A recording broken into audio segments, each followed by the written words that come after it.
Hello everyone. Today I'm going to be breaking down all the different ways K-pop groups are trying to copy the BTS formula, but also why they will never be able to accomplish the same kind of success. Bold claim, huh? Well, stick around and you'll see exactly what I mean. K-pop companies, if you're watching, take notes, or let's be honest, just hire me at this point.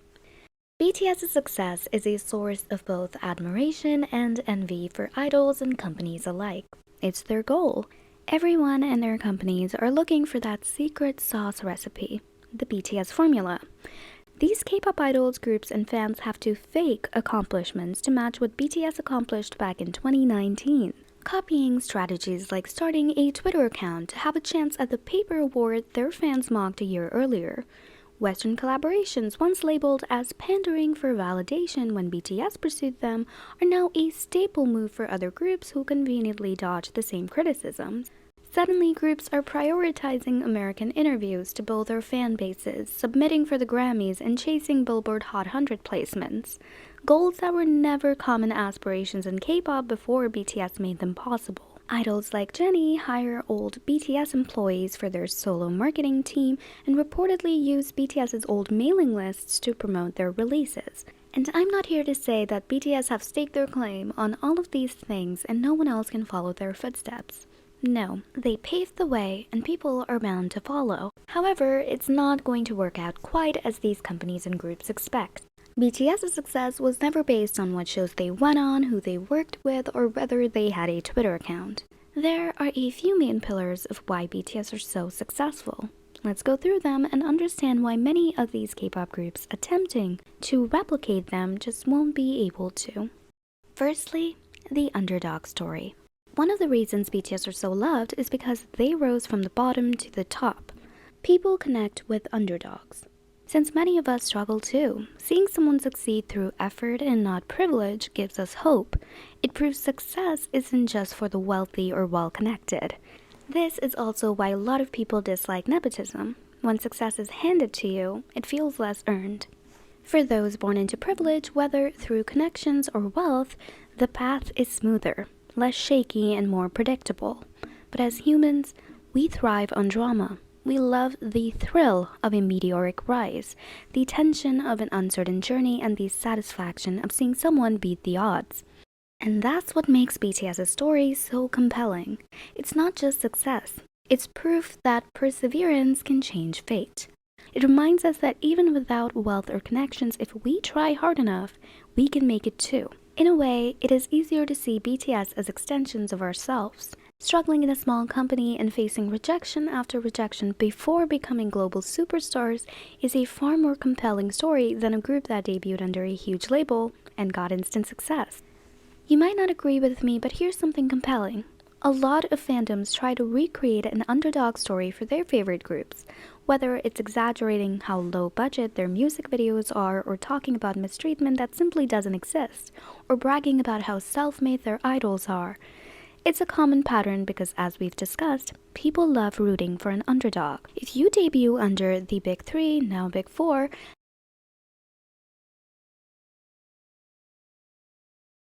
that underdog story just isn't going to happen. Yes, these idols worked hard as trainees, and in that sense you could say they started from the bottom since they were picked from hundreds of auditions, but after being selected, it's a different story. Once they're chosen to debut, their success is practically guaranteed.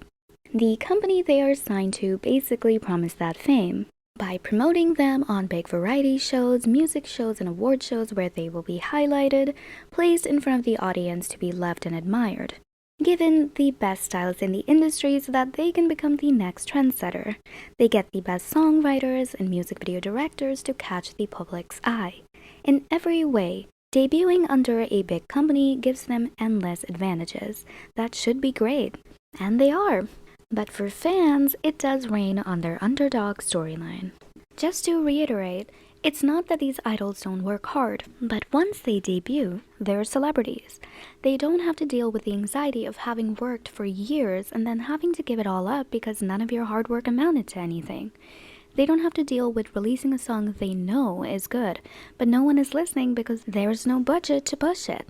They don't have to pray for a viral moment just to be seen.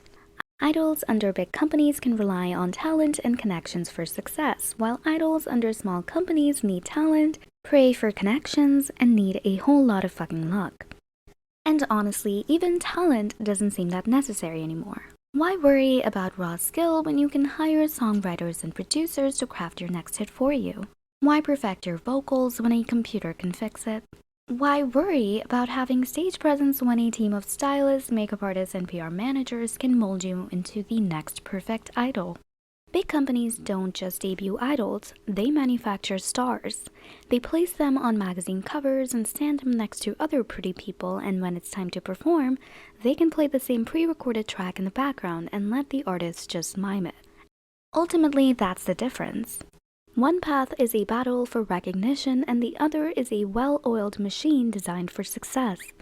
And no amount of fan-made narratives can change that. And let's be honest, who would you want to root for? That doesn't mean they don't have their own struggles. Their sudden rise to fame at debut means they immediately have a ton of eyes on them, which leads to a lot of scrutiny and hate right from the start. And I will completely acknowledge that.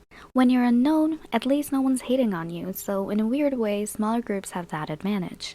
But if you're a fan who loves an underdog story, you just have to accept that it doesn't apply to your favorite group. And that's okay. Most groups debuting under a big company today will never experience that kind of struggle, and that's a good thing. Honestly, why would you want your favorite artist to record their first album in some random garage? Or have to rely on fake designer clothes, or get their performances cut last minute? Why would you want them to go on variety shows only to be ignored or mocked, or have their seniors make fun of them?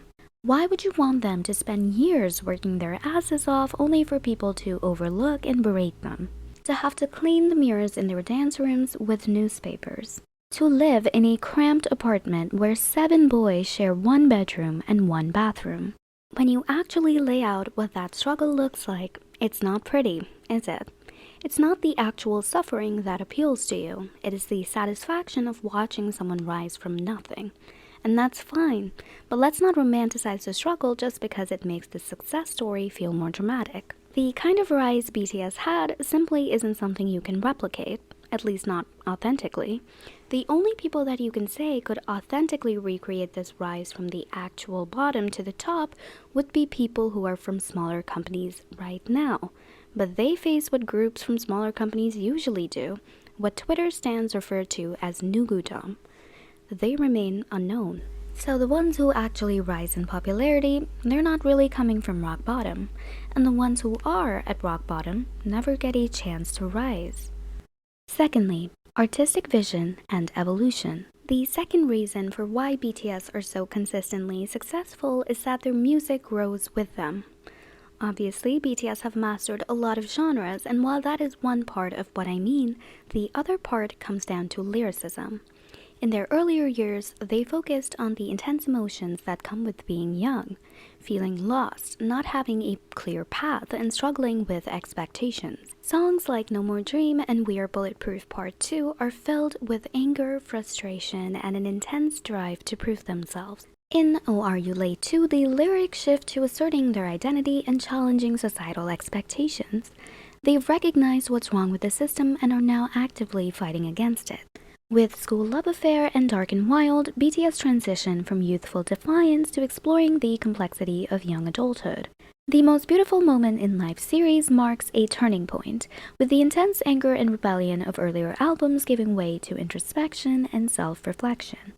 Departing from their aggressive hip-hop style, BTS now incorporate a more mature sound, experimenting with new genres and sounds.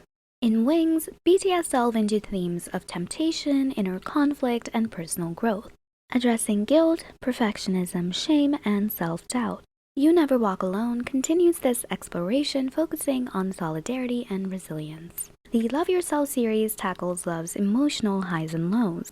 Her explores the early joy of infatuation, while Tear dives into the cracks that appear in relationships. Answer wraps it up, emphasizing the importance of self-love. Inspired by Carl Jung's theories, the Map of the Soul albums delve into self-discovery, exploring concepts like persona, shadow, and ego. These albums provide deeper insight into each member's personal journey and self-reflection. marking BTS's shift from external expressions of youth to internal explorations of self. B, created during the pandemic, reflects BTS's collective experience during challenging times. The album has soothing tracks like Life Goes On and upbeat fun tracks like Dynamite.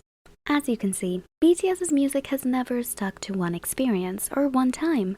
It grows with them and grows with you. As they evolve, their lyrics reflect real-life struggles and experiences that many listeners go through. Whether it's dealing with self-doubt, societal expectations, love, or loss, fans connect with these personal narratives because they're not just superficial trends but true emotional journeys. BTS's willingness to experiment with different music styles and genres and to incorporate meaningful themes into their work shows growth, both as artists and as people. Unlike other K-pop groups who often try to follow the BTS formula to chase the recognition BTS have, BTS built their success by staying authentic and creating music true to themselves. Companies may try to replicate BTS's sound and strategies, and they can even get their group some temporary clout. But without the emotional vulnerability and personal growth that BTS consistently offer, they can't create the same lasting connection. Now, again, this is not meant to be hate and it's just my opinion, but I've seen a lot of promising K-pop groups lose their appeal because they didn't grow with their music, or they could if they keep going as they are. It's predictable, formulaic, it's been done to death, and it's time to move on. Whether it be idols who make a concept their entire identity as opposed to shifting it per comeback, or those that choose an image and lyrically box themselves in, I would say most K-pop groups do hit this rut. Some went into that retro sound when it became a trend in 2020, and are continuing with it, not realizing that it has an expiration date. Moving on to the next pillar, sincerity. What I think is the main reason why BTS are so successful and what people usually disregard as mere formula is just sincerity. Sincerity towards their craft and sincerity towards their fans. And they've never let fame take over, constantly giving their all to better themselves, with members like V becoming a dance line member through hard work and still learning choreographies while in the military on his days off. Suga learning to play the guitar and learning to sing for his concert. RM constantly reading up on different forms of literature to enrich his writing, while Jimin and Jungkook are writing and producing their own tracks. And Jin learned the piano for his Epiphany performances, and J-Hope has become one of the strongest rappers in the industry while having no background in it, and becoming a producer, singer, writer, and rapper while having only auditioned as a dancer. The point is that they could very easily refuse to put in that amount of effort. They're already popular, why try so much? But it's their dedication to their craft, to being true perfectionists. They speak honestly, set boundaries with care, and foster a fandom that feels deeply connected. And I can see a lot of groups beginning to connect with their fans in a similar way. From live streams to Bangtan bombs, BTS have always prioritized connection beyond the stage. Their first instinct in every moment of success is to share it with their fans. After award shows, they go live instead of hitting those after parties where they could rub shoulders with big celebrities. They have always prioritized their fans. It's about recognition and respect, not fame. They openly discuss the inspiration behind their music, take accountability when needed, and have never shied away from talking about mental health. The reason why I think that a lot of K-pop groups miss the mark in this aspect is because of K-pop's unrelenting focus on perfection. And I understand why that is. The industry sets impossible beauty and behavioral standards. If an idol gains a little weight, they get mocked. If they have body hair, acne, or tan skin, anything that can make them look remotely human, it gets scrutinized. One slip of the tongue, one honest mistake, and the public might cancel them entirely. And as much as K-pop fans parade around advocating for authenticity, they also harbor an environment where authenticity is scary. For example, when RM spoke about his mental health and not being in the best place, this could have been a very, very notable moment for K-pop idols to open up discussions on mental health, making fans understand the pressures of the industry and the importance of speaking out about your feelings. But instead, it became a way for haters to target RM and mock his mental health. Because of this intense and unrelenting criticism, K-pop has now created this level of perfection where no hair can be out of place, where you need to always sit straight and smile like the camera is on you, speak in a high-pitched, perfected, innocent voice, tolerate the bullshit of fans and managers while navigating all of the other problematic aspects of the industry. Genuinely, 4th and 5th generation idols look so robotic, and it's because they're scared to be human because they've seen the reaction idols get for being real. In Korea, this level of perfection is expected, but if these idols want international recognition, this approach won't work because globally people value authenticity over flawlessness. One of the biggest complaints against K-pop is that it feels too manufactured. When idols appear too polished, too rehearsed, too afraid to be themselves, it becomes too difficult to connect with them. They aren't seen as people but as products. It's a machine churning out polished idols to make money. Lip sync because God forbid your actual vocals ever come out imperfect.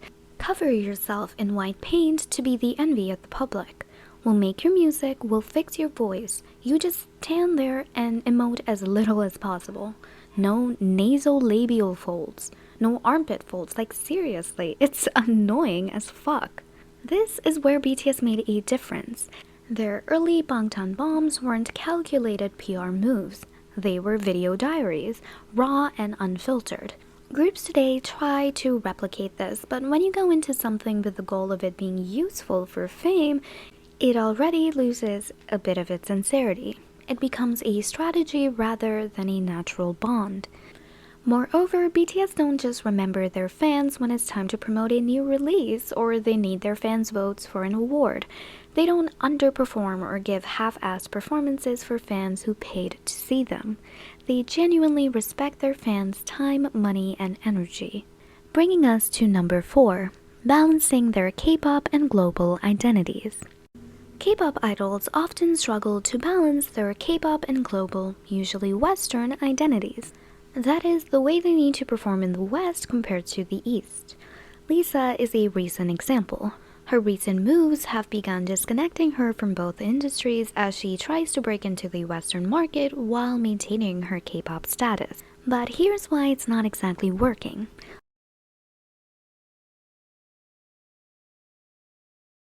Lisa's performances at venues like Crazy Horse and the Victoria's Secret fashion show, as well as her new lyrics, aim to shed her cute matinee image and reintroduce her as a grown woman in charge of her own sexuality, an approach and identity that works well in the Western industry. However, when people see her performances, there's something left to be desired: live singing. In the Western industry, aspects like dance and spectacle are more of an afterthought. It's like the frosting on the cake, but you need a solid cake.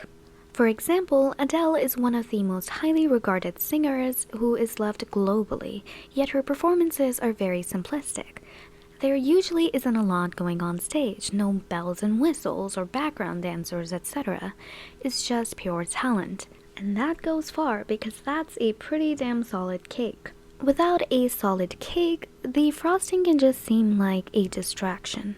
Moreover, when people intrigued by Lisa go watch her interviews, they encounter her K-pop persona. The cutesy, giggly voice and vague answers that don't exactly match the fierce aura of stage Lisa. It's a disconnect. Meanwhile, in K-pop, one's dancing ability can take them very far. Many idols are so iconic now not for vocal or rap skills but for dance alone. And spectacle is very much appreciated. They also love the cutesy, eggier persona that Lisa has in interviews, but they are more conservative when it comes to the sexually explicit song lyrics or costumes that Lisa chooses for her stages. Another disconnect. So while she has her feet into both, they're both not doing a great job keeping her afloat. And this is a very valid dilemma, not only for Lisa but for many artists transitioning between industries. There are groups that try to get Western recognition and can't since their image fits the Asian markets, and vice versa. How do BTS combat this? Firstly, the angle of spectacle. That is the confetti, glitzy costumes, large sets, etc. BTS don't let it overshine their raw talent. Instead of it seeming like they're hiding their skills behind the glitz and glamour, it's actually highlighting them.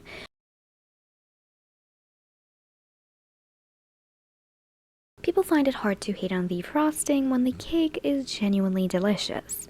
The spectacle adds to the experience rather than distract from it. Moreover, BTS's songs address universally relatable themes. In doing so, they fostered a global connection that transcends language barriers. BTS don't just write lyrics for their fans, they write for anyone who's ever felt lost, misunderstood, isolated, turning their personal struggles into songs that speak to the collective human experience. This level of vulnerability and authenticity is rare in the music industry, and it's something that makes them stand out, not just in K-pop but in global pop culture. Importantly, BTS are also keenly aware of how society changes and how cultural mindsets evolve. They know that flexing culture isn't going to play out well in the post-COVID era, and that comes off as snobby and tone-deaf. They know that the surface level live, laugh, love kind of inspirational lyrics that worked in 2017 now seem corny and lazy. BTS understand what fans are looking for. Deeper and more meaningful connections with the music they listen to, which is why their lyrics continue to evolve to reflect changing cultural sentiments. Their music is a genuine extension of them as human beings. Another way that BTS are able to balance both identities is through their ability to fuse cultures without it feeling forced or like they are compromising either one. While some K-pop groups may lean too heavily on Western influences, others remain rigidly focused on Korean. BTS have successfully navigated both worlds without abandoning either. They proudly showcase their Korean heritage in everything from their fashion to their music videos. But they also incorporate global styles and influences, and they do so respectfully. Researching and genuinely learning about the cultures and inspirations they incorporate to make it a true coming together of different cultures rather than a half-assed patchwork. This fusion allows them to stay true to their roots while appealing to a global audience. Moreover, from YouTube to Twitter to Weverse to TikTok, BTS have made sure they stay connected with fans globally. Also, while BTS carry immense cultural pride, they aren't blind to Korea and K-pop shortcomings. They've openly addressed the industry's pressures, the toxic nature of fame, and the rigidity of their culture. While they love where they came from, they aren't afraid to challenge its flaws, criticizing authoritarianism, the Korean education system, and the treatment of youth. They've also highlighted the relentless content-producing nature of K-pop, where idols must continuously churn out songs, even when they are burnt out or uninspired, with no time to experience life or find new inspiration. Bringing us to the fifth pillar, individual exploration of identity. Another reason why BTS stand out is that each member has a fully developed musical and artistic identity. It's very clear what each member contributes to the team. It never feels like there are filler members, something that's way too common in K-pop. In many groups, you could remove about half the members and the group would still feel largely the same. But with BTS, each member brings something so unique to the collective that without them it would feel incomplete. Solo stans, you may not want to hear this, but BTS are 7, that's just how it is. In their solo albums in Chapter 2, BTS have really used this time to get audiences to know them apart from their roles in BTS. We had J-Hope take a sharp left turn off of Happy-Go-Lucky Street as he explored darker rock. Suga surprised us with vulnerable ballads and learned singing to go on tour. Jimin experimented with different sounds, producing and writing, and is already known for his elegant, androgynous, and R&B style. RM has always been an incredible writer, and with Indigo and Right Place Wrong Person, he crafted two beautifully curated albums exploring genres like alternative R&B, hip-hop, jazz, folk, and pop. Jin's Happy is a rock-infused album which I was very surprised by, about joy, resilience, and connection, co-writing most tracks and blending pop rock, new wave, and ballads. V's Layover blends R&B, pop, and jazz with themes of nostalgia and longing, and aesthetically, I would say V and RM definitely had the strongest vision. Jungkook went full pop it boy, stepping out of his comfort zone by promoting In America, showcasing his amazing vocals, which of course always keep improving. And it's not just about their roles as performers, but it's also about their personality. They aren't manufactured or bland. Watching BTS feels like you're watching a real group of friends, where each member has their own distinct likes, dislikes, and opinion, yet somehow they come together seamlessly to create something that works so well. And this kind of bond is not exclusive to them, but it is pretty rare. Unfortunately, there are other aspects of some K-pop groups that can hinder their ability to make it big internationally that aren't really their fault. As much as it sucks, groups like 17, Twice, and NCT will always have a harder time breaking into Western markets simply due to their large member count. BTS themselves struggle with this. However, it has become easier since now most casual listeners can recognize them individually because their identities are so well developed and fleshed out. However, creating a persona isn't as simple as just assigning someone a role. This level of branding comes with a downside. When a persona is too curated, it can become restrictive. Members may be given distinct labels like the rebel, the tomboy, the girl next door, but these roles don't capture the full depth of who they are as individuals. Over time, such rigid personas can feel limiting, as people are multifaceted and constantly evolving. And since social trends and perceptions are always changing, these labels can eventually feel outdated or even cringeworthy. For many groups, there are some members with very developed personalities, but because of either the sheer amount of members in some groups or the lack of well-developed individual personas in others, the rest sort of just blend together. And no, the remedy to this is not releasing solo stuff. Unfortunately, this must be said, but some idols are best suited for groups and don't have enough of an artistic identity to be putting out solo stuff. For example, Nayeon's solo was successful because her persona is pretty fleshed out. It works because we know her well, her as a member of Twice and as a soloist. Meanwhile, Chui's solo efforts didn't receive the same recognition, partly because her public identity remains sort of vague. Beyond being known as the shy pretty maknae, there isn't much of an established artistic persona for audiences to connect with. It's not just about talent, it's about knowing who you are as an artist and having that identity resonate with listeners. So, BTS's rise wasn't just about who worked for them or their use of social media marketing.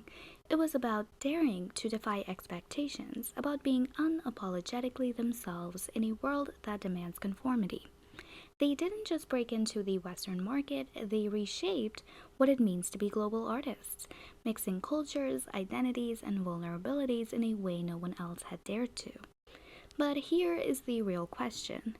In an industry obsessed with instant gratification and flashy personas, can anyone else follow their lead? Or have they set a standard so high, so human, that these groups just can't replicate it? And that is why until these K-pop groups keep chasing the charts, the next big trend, and seek the recipe for BTS's success, they will actively be working against their goal. A lot of these K-pop idols aren't artists. They aren't sincere about their craft, and they don't know how to juggle their identities as K-pop idols and international pop stars. They could become successful short term, have a few viral hits, some magazine campaigns, even a TikTok trend, but BTS will be the name etched into the history books. And to think, the best is yet to come. This video took such a long time to make and so much scripting and recording, so please show your support by liking, subscribing, commenting, and maybe even sharing it with your friends. If you disagree, sure, everyone has the right to be wrong. You can comment your opinion in the comments below. This was me for a whole 30 minutes. Thank you for sticking through, and I'll see you in my next one.